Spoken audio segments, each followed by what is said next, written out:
In the last class, we were discussing a situation where light is emitted by a distant galaxy shown as G over here. It is emitted at a time t emitted when the scale factor of the universe is a t emitted, and it is received by the observer over here at a time t observed, and the scale factor has a value t a t observed, and we shall generally be dealing with an observer at present. So, the value of the scale factor at t observed is 1.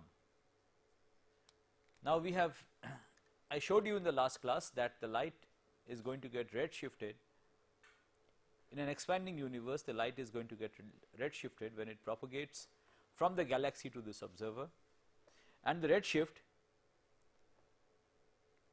1 plus z, the redshift, is the present value of the scale factor divided by the value of the scale factor when the light was emitted. And in most situations, the redshift is the only quantity that you can directly measure. You can determine the redshift from spectral lines. So, if you can identify a spectral line in the spectrum from this object, and you can determine the amount by which it has shifted, you can measure the redshift.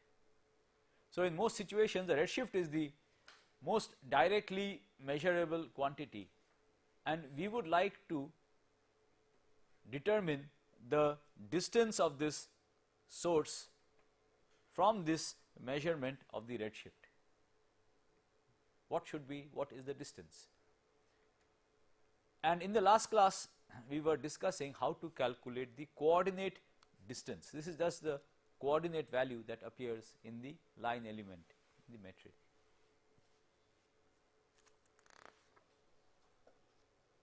And I had told you in the last class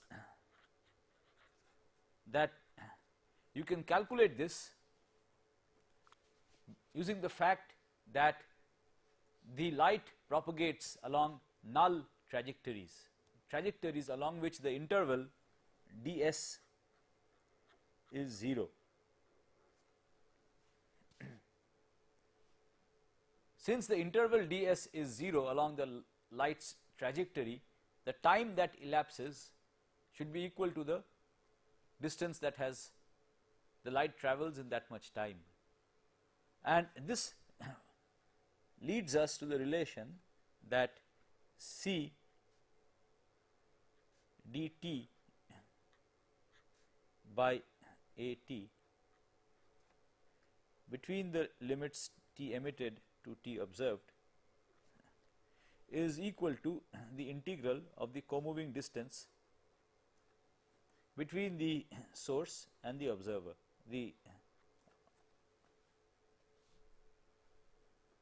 This is the comoving distance, and this is the time interval that has elapsed divided by the scale factor. This we also wrote as c eta observed minus eta emitted.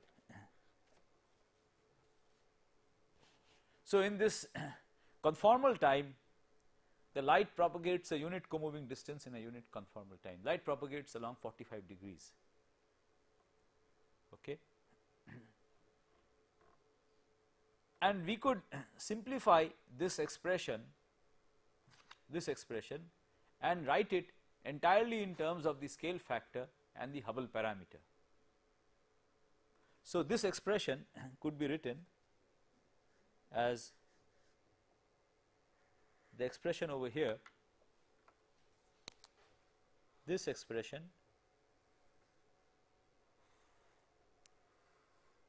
we had written in the last class. We had shown that this could be written as the integral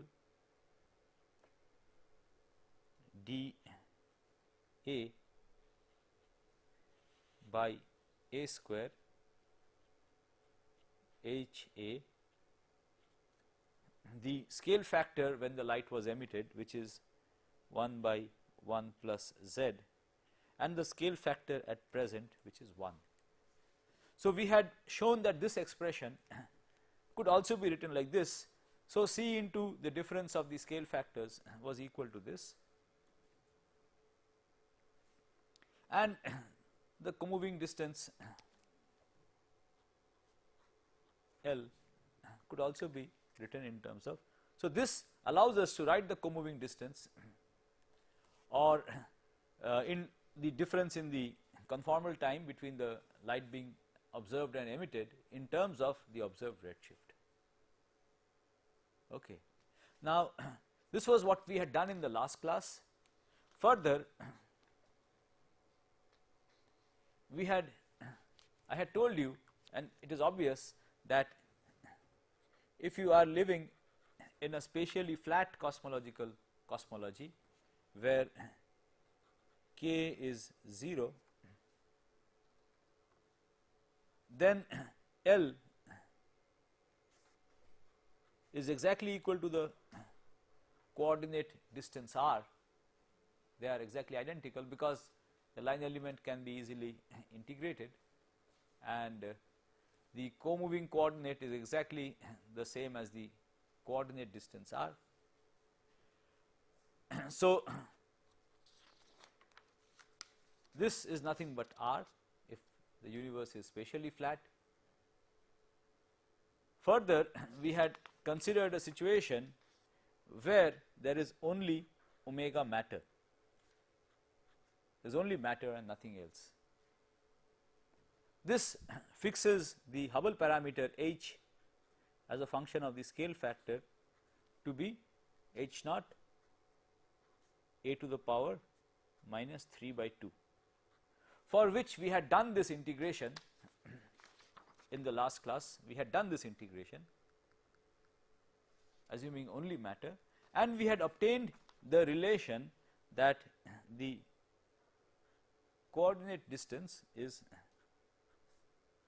2c by h naught 1 minus 1 by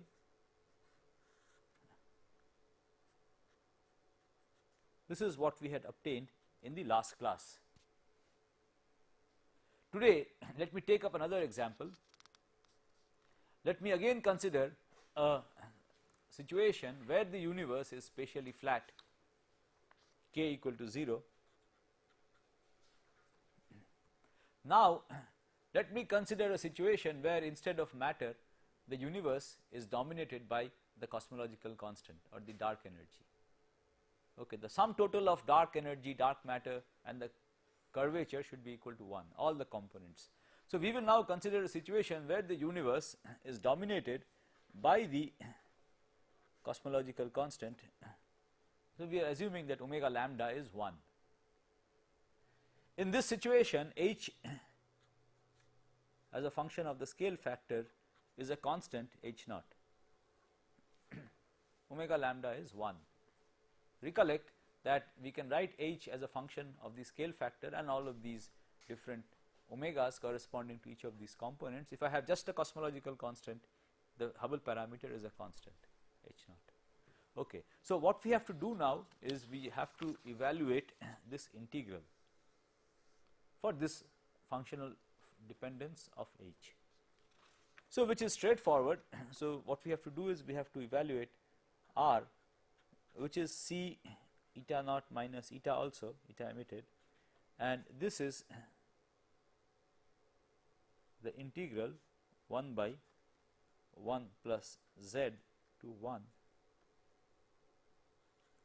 dA by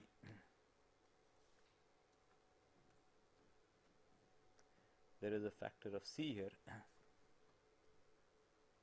I hope I have it in the expression which I had written down. Let me check. There should be a factor of c over here, which is there over here. So, the c should be there. Okay. So, here we have a square and the h we can take out h naught. Okay. And this integral is straightforward to do. So, what we get is c by h naught, and then I have minus 1 by a between the limits 1 by 1 plus z and 1. Now, you put in the limits. So, put in the limits, it is straightforward. What you have is c by h naught.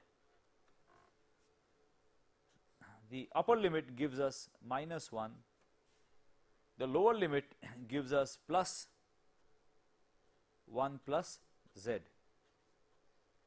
because there is a minus here and there will be a minus sign when I put the lower limit, and I have 1 by a and I have 1 by 1 plus z. So, this goes to the numerator and this is what I get. So, in this cosmological model,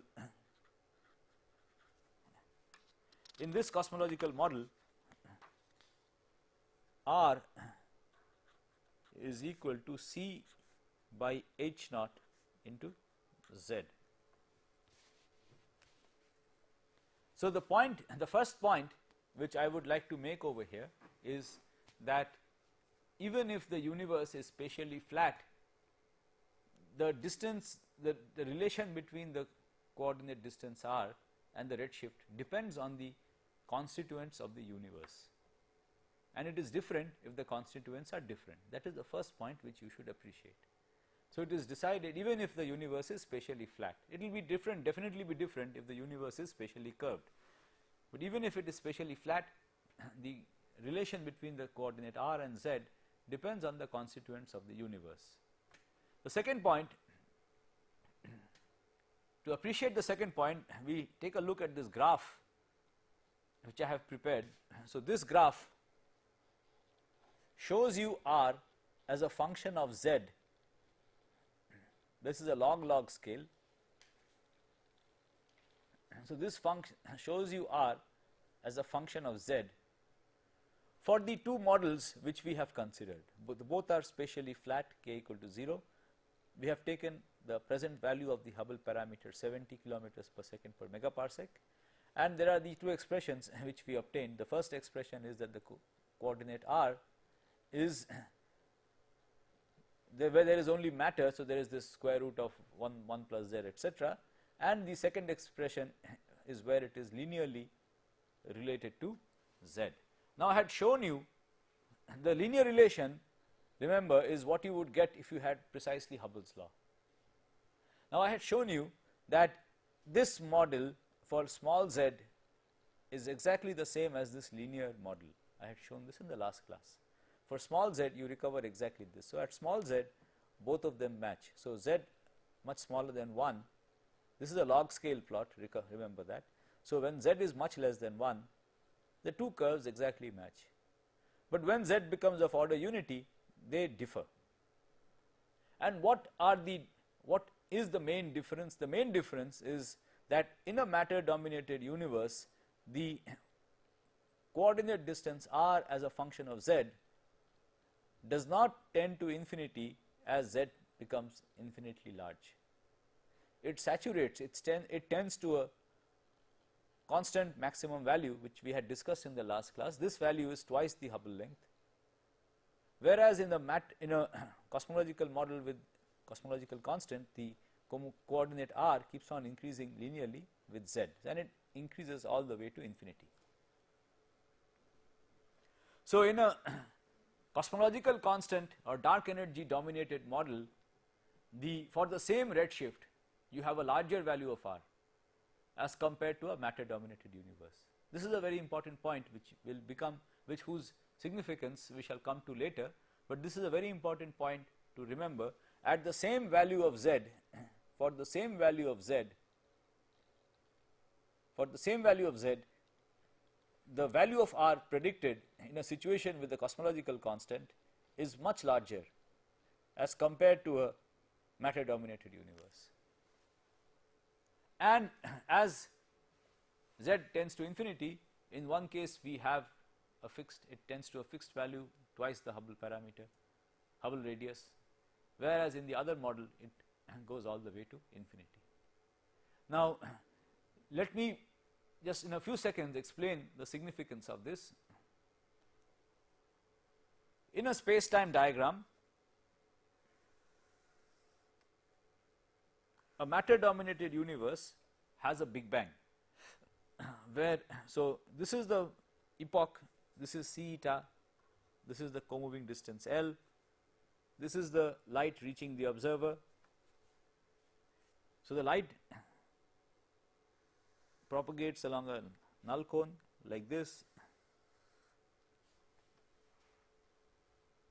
and this is the Big Bang. So the universe did not exist before this. So in the matter dominated universe you have a Big Bang, and the universe did not exist before this. At the Big Bang the scale factor has a value 0, which corresponds to a redshift of infinity. So redshift of infinity, you see the Big Bang, and this is the furthest distance to which you can see, the furthest coordinate r. Now this is in a matter dominated model. If I had a cosmological constant dominated model, I have already told you that there is no Big Bang, there is an exponential expansion. So there is no Big Bang, so you can see all the way back, there is no limit to how far back you can see. Okay. So this is why you have this difference. Now let us move on and discuss how to calculate the coordinate distance in a situation where there is a spatial curvature, where the value of k is not exactly equal to 0. So to do this, it is convenient to write the line element in a slightly different way. Let me do it first and then move ahead. So the line element ds square is c square dt square minus L square a square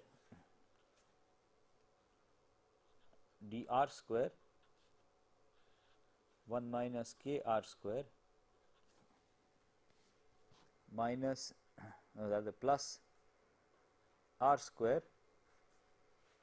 d square theta plus sine square theta d square d phi square. Right, that is a line element. I have written it umpteen number of times. So that is the cosmological line element, and what we do is we define a function s. Okay, let me go about it step by step. Let me consider a situation where k is equal to plus 1. In this situation, you can define a new variable by substituting r by sine theta. Right, we have done this earlier. So if you replace r by sine theta, where theta is my new variable, then the line element, this term over here, becomes sine square theta cos square theta d theta square. The denominator also becomes cos square theta, so the cos square theta cancels out. So this line element for k equal to plus 1 becomes c square dt square minus L square a square d square theta minus sine square theta into this d square omega d omega square factor. I have just recast it like this.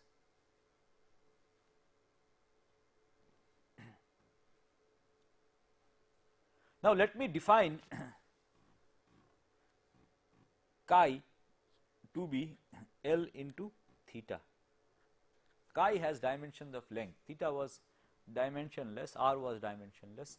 Let me define chi to be L theta. Okay, I have defined chi to be L theta. So with this definition, the line element now becomes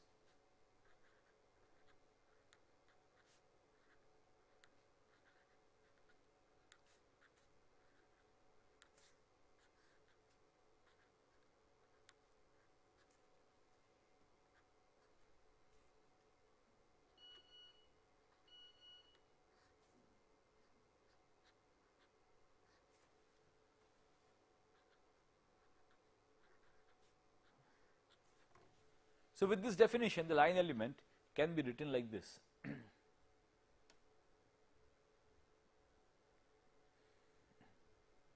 Okay.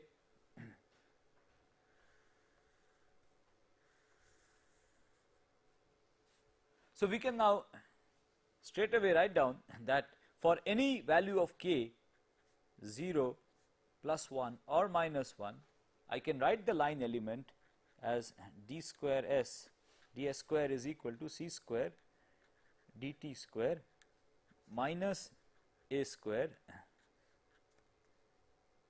d chi square plus s square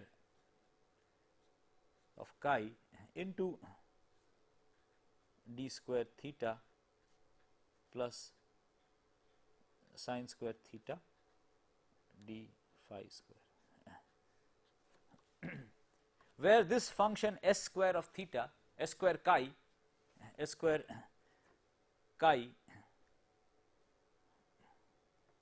so s of chi or s square chi, you can write it s square chi is equal to, it is equal to chi square if k equal to 0. That is obvious. For the spatially flat model, this is just the usual Euclidean line element which has a chi square over here, r square d square r square d theta square. If k is plus 1, then this is sine square chi by L into L square, right, which is sorry, this L square should have been, this L square should have been here. I could not get rid of it, right. I have just redefined L into theta as chi. So, there will be d square chi, d chi square here, there will be a factor of L square over here which should have been over here, okay. And this will be L square sine hyperbolic square chi if k is minus 1. Okay, you can repeat exactly the same thing with k equal to minus 1. You have to replace sine by sine hyperbolic. Okay. So, you can check very easily that in the limit of chi going to 0 for small chi, sine square chi is essentially chi square by L square. So, this L square and L square cancel out, you have exactly the same as a spatially flat model, okay. Same here. So, the spatial curvature, the effect of the spatial curvature becomes important only when chi is of the order of this length scale L, the curvature length scale L, comoving curvature length scale L. For small values of chi, so if chi is much less than L, S chi by L into the, sorry, S chi is approximately equal to chi. So, S square chi is approximately equal to chi square for all cosmological models. The differences come in only when chi is of the order of L and larger. That is when the spatial curvature manifests itself. So, the comoving when the comoving coordinate becomes comparable to the comoving curvature length scale, it is only then when the curvature becomes important, curvature term. Okay. So, for the purposes of calculating these distances, it is convenient to write the metric like this, the line element like this. And since the light is propagating only along the radial direction, these terms do not come into the picture, we just calculate chi. So, chi is essentially just the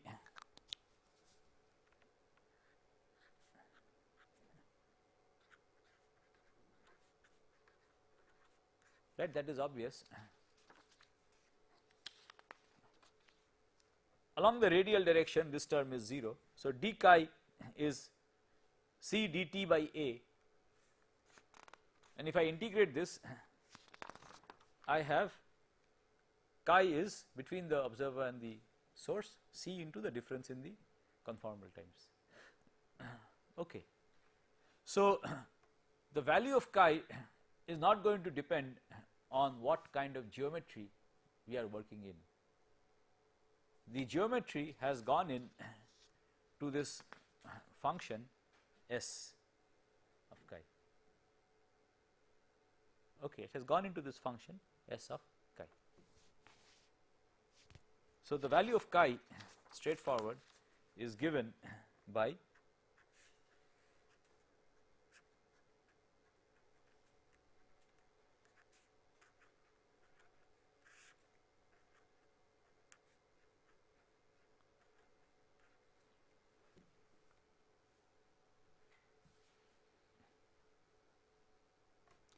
now for a given value of chi, for a given value of redshift we can calculate chi, and the effect of the geometry comes in to this factor over here. Okay.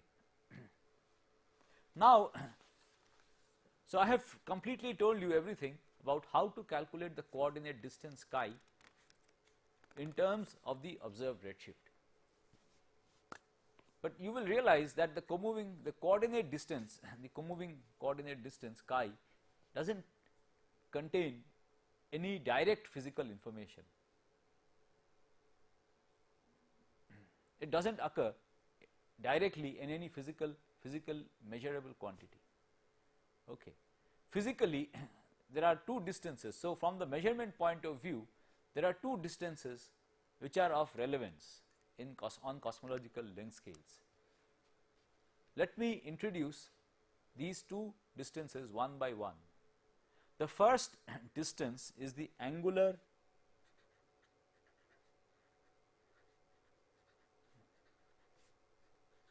diameter distance.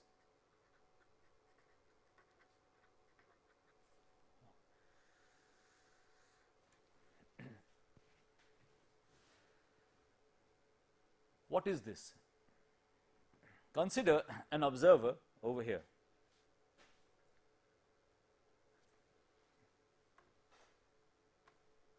And there is an object over here. The length of this object is L. So, the question that arises is what will be and the angle that this object will subtend for this observer. That is very simple. If this is sufficiently far away, to determine the angle, what you do is connect this with straight lines to the two ends of the object, and if this distance be dA and the angle be delta theta, then delta theta is L by dA. So, the angle subtended by the object is its physical size, length, divided by the distance, and it is this distance is what is called the angular diameter distance. Okay. This is what is called the angular diameter distance. Let me introduce another distance, the luminosity distance.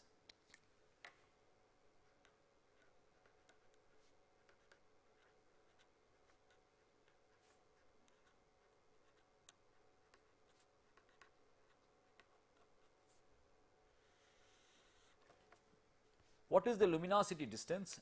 We have a light source over here.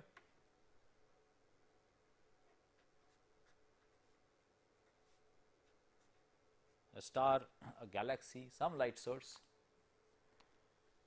and there is an observer,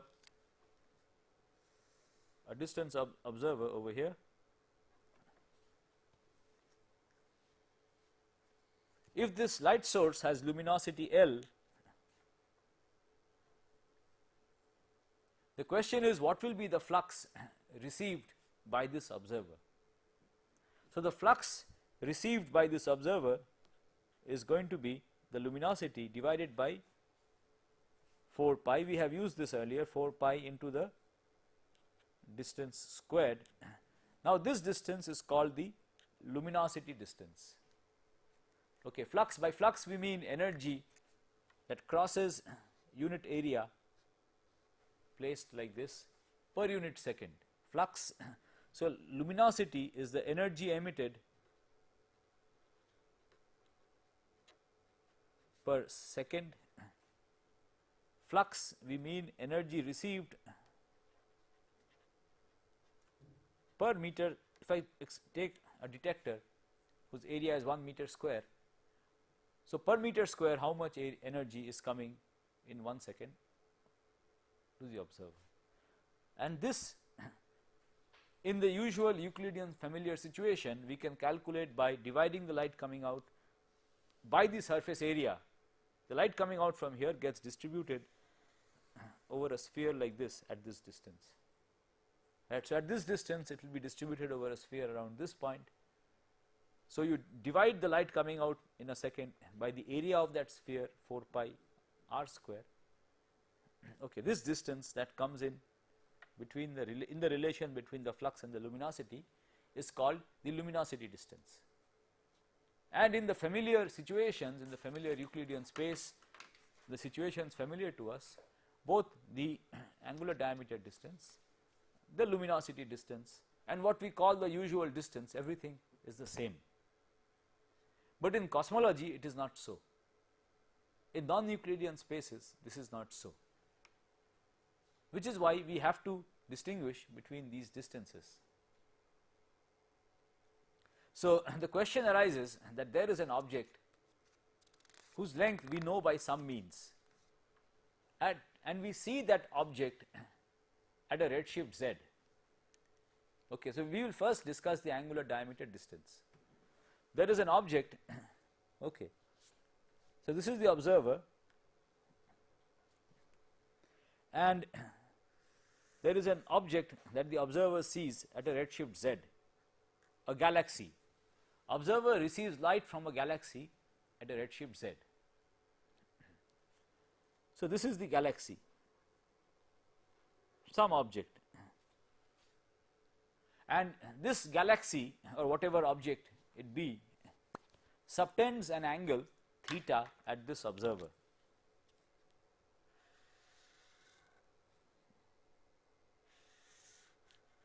So, it subtends an angle delta theta at this observer,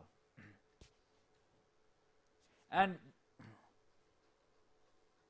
we know that L is the physical size, the actual size of the galaxy. So, we would like to now calculate, predict what the angular diameter distance should be. Okay, what is the angular diameter distance? Or you could invert the problem. There is a galaxy, we have measured the redshift of the galaxy and we have measured the angular diameter. This is what is meant by the angular diameter. We have measured the angular diameter, the angle it subtends, sitting over here. So, we have a telescope where we can measure what is the angle of angular size of the galaxy. Now, I would like to determine what is the physical size of the galaxy. Okay, that is the quantity I would like to determine. So, you could think of this as either way around, but so the angular diameter, the angle is related to this physical size through the angular diameter distance. Okay. Let us now determine how this depends on the redshift. To do this, let us go back to the line element.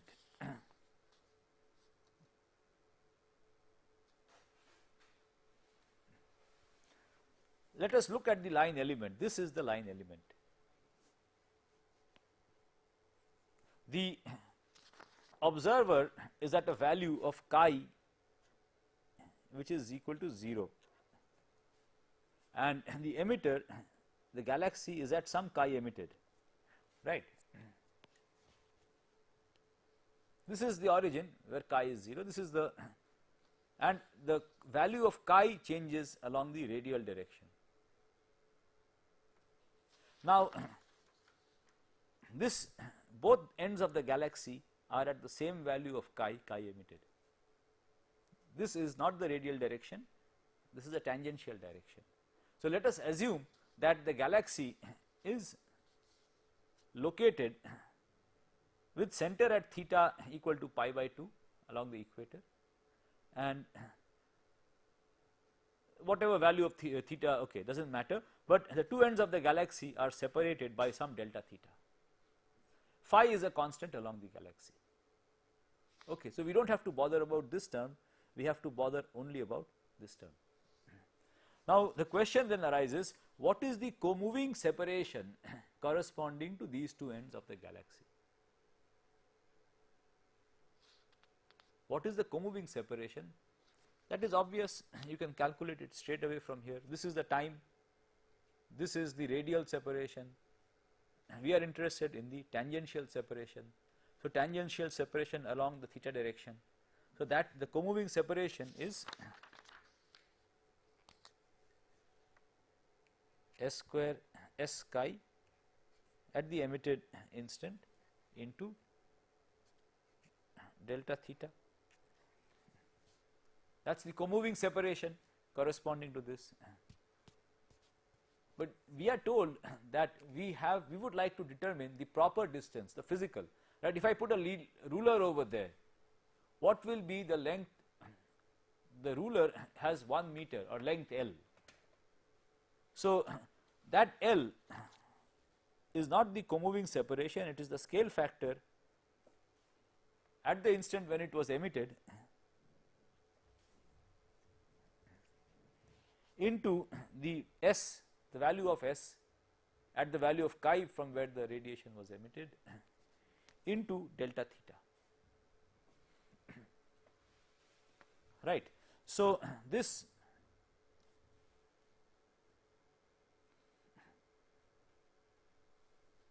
is the relation between L and delta theta. Okay. Now, we know by the angular diameter is defined as L is equal to dA into delta theta. That is how the angular diameter is defined, right. The angular diameter into delta theta gives us the size of the object. So, now just compare these two and we are led to the conclusion that the angular diameter dA is equal to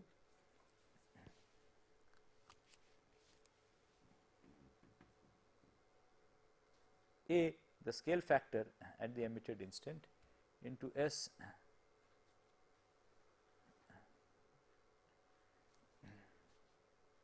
corresponding to the coordinate of the emitter in that is it. Okay.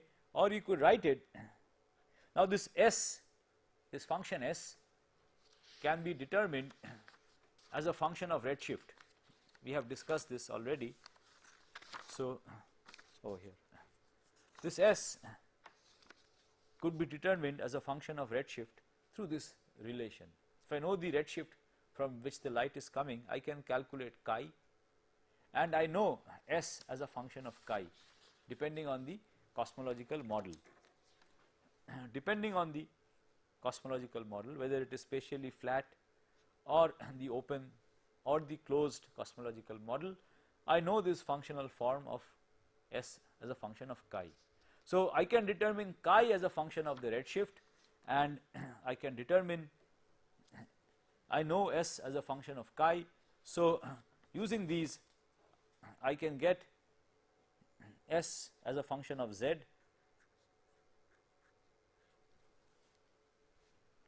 and the emitted, the redshift, the scale factor at the emitted redshift is 1 by 1 plus Z.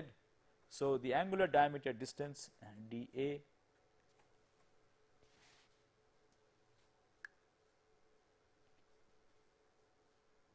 is equal to Sz 1 by 1 plus Z. Okay. S z 1 by 1 plus z. Again let us consider an example. So, let us consider two examples, again the same two examples which we have already considered. So, the examples are as follows. First one is spatially, so both of them are spatially flat, k equal to 0. So, if k equal to 0, S of chi is equal to chi itself, which was R, what we had called R to start with. Right. Now, we had two situations over here. One was omega matter equal to 1. Omega matter equal to 1, how much was R? R was, so in this case dA, the angular diameter distance, is R by 1 plus Z. So, here it is 1 by 1 plus Z 2c by h naught 1 minus 1 by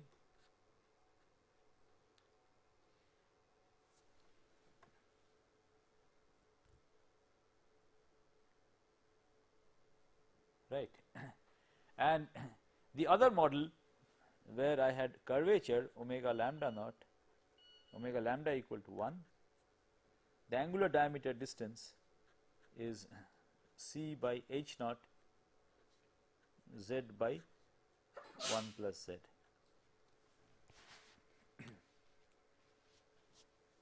C by h naught z into z was the value of R corresponding to a value of z, and I have to divide by 1 plus z to get the angular diameter distance. Okay. Now, we see something very interesting.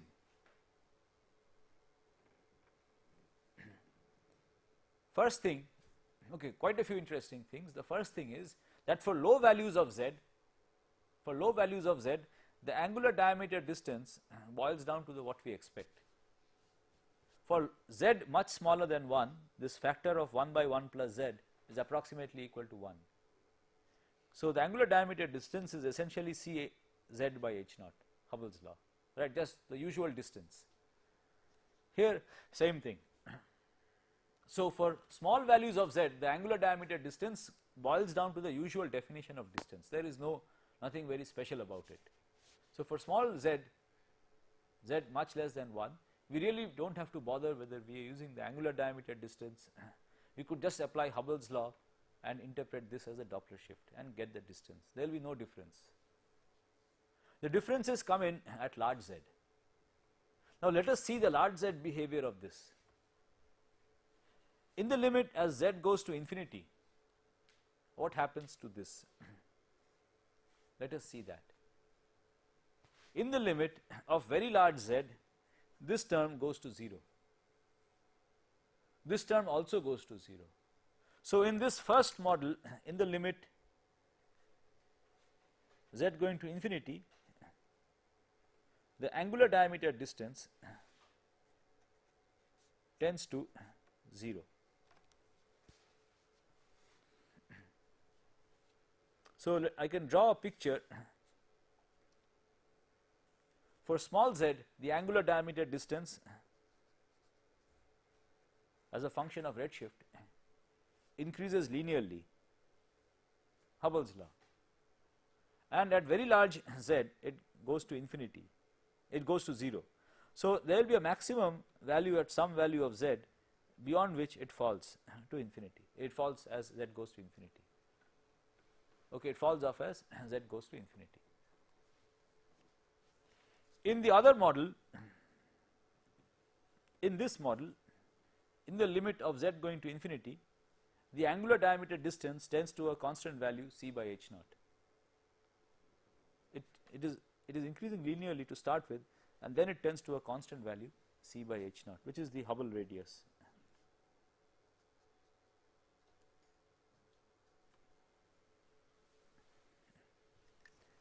So, this is something very interesting. In both of these cases, something very interesting is going on. Let us spend a little time and try to understand the significance of this.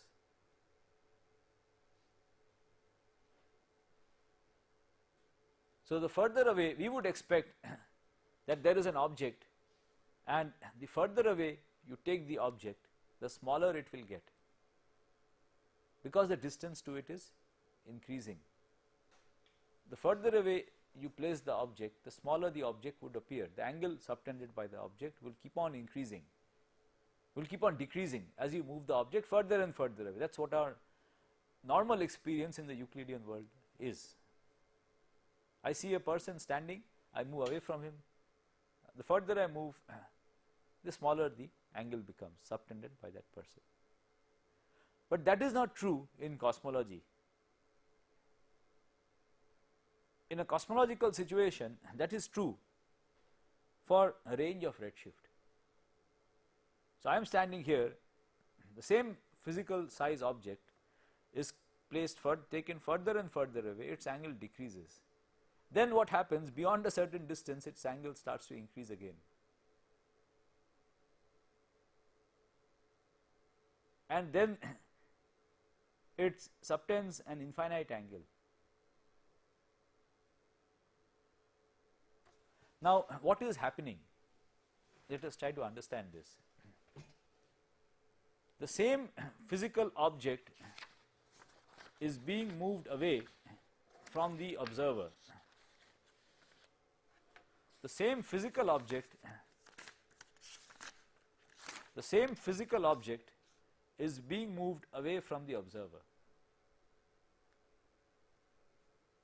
Now, there are two effects coming into play over here. One is this usual thing shown over here. The other is the fact that the universe is expanding. As I move this further back in away, it is also going further back in time, and further back in time the universe was smaller. So, further back in time this same length occupied a larger co-moving separation, and the angle is essentially, so the co-moving separation is what actually decides the angle subtended. So, there are two effects, one is the expansion of the universe and other is the angle going down as I move it further away because of this, right, and there is so both these effects, they compensate each other at a certain point, and beyond that the expansion of the universe takes over, and the fact that the universe was much smaller, and at the Big Bang the whole universe contracts to a point. The whole Big Bang itself subtends a 4 pi angle. Okay, the whole Big Bang, one point, the whole Big Bang, at the Big Bang the whole universe contracts to a point, and that point is in this model, in this cosmological model, that point is at a distance of 2c by h naught, at a coordinate distance of 2c by h naught. We have discussed this. So, the sphere at a coordinate distance of 2c by h naught is the full Big Bang. All of them correspond to the Big Bang. So, there is an observer here, a coordinate distance of 2c by h naught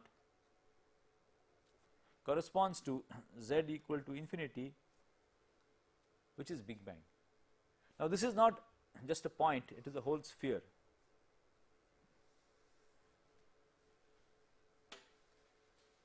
So, a point, the physical dimension of the Big Bang is that the whole universe is a point. So, a point occupies the 4 pi solid angle at the Big Bang. Okay. So, now you can just think what happens slightly before the Big Bang. Slightly before the Big Bang, a finite object, finite size object will occupy an enormous angle. Okay. So, that is one way of thinking, of trying to understanding why the angular diameter distance has this very strange behavior, where it goes up initially with redshift and then decreases again. Okay. So, the angular diameter distance is also sensitive to the curvature. The coordinate distance is not, the way we have defined it is not sensitive to the curvature, but the angular diameter distance is sensitive to the curvature. It comes in to that expression S of chi. Okay, I have not taken that as an example, but if you work it out for a non-flat geometry, then the angular diameter distance also depends on, will depend on the curvature length scale L. Okay. So, the next point that we have to take up for discussion is the luminosity distance.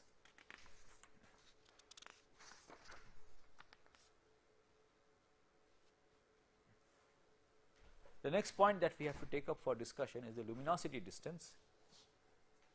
Before going in to a detailed discussion of the luminosity distance,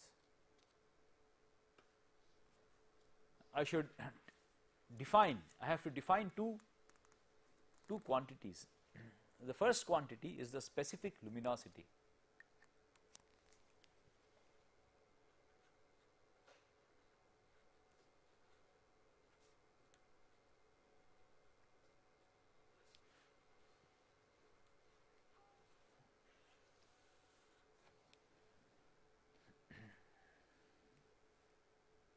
Here again you could have different definitions, you could have two different definitions. We will define the specific luminosity as follows: L nu into delta nu into delta t. So, there is delta E. So, let me explain these symbols. There is a source of radiation over here. L nu tells us the amount of energy it emits in the frequency interval delta nu in the time delta t. So, delta E subscript nu is the energy emitted by this in the frequency interval delta nu in the time delta t, and L nu is called the specific luminosity. So, similarly you could have the specific flux F nu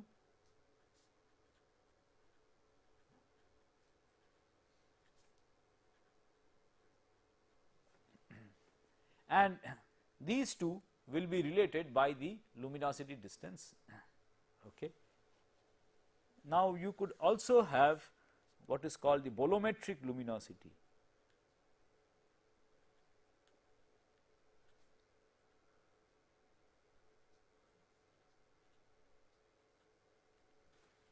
What is the bolometric luminosity? The bolometric luminosity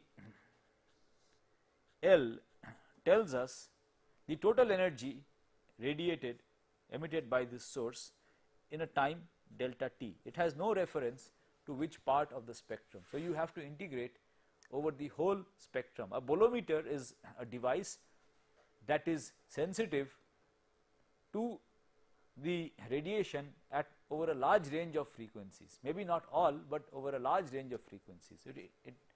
So, it tells you the total energy that is being emitted by this object over a large range of frequencies. So, you have the bolometric luminosity, you have the bolometric flux also. Okay. L is the bolometric luminosity, this is the bolometric flux, and these two are also related by the luminosity distance, but the luminosity distance which you get if you use this definition is different from the luminosity distance that you get if you use this definition. So, you have to be careful. What is the situation that you are dealing with? If your measurement is sensitive to the radiation only in a certain frequency band, then you should use this. If it is sensitive to the entire radiation being emitted, then you should use this. The luminosity distance depends on which definition, what it relates. If it relates these two, it has one definition, if it relates these two, it will have some other value. Okay. So, in the next class we shall calculate the luminosity distance.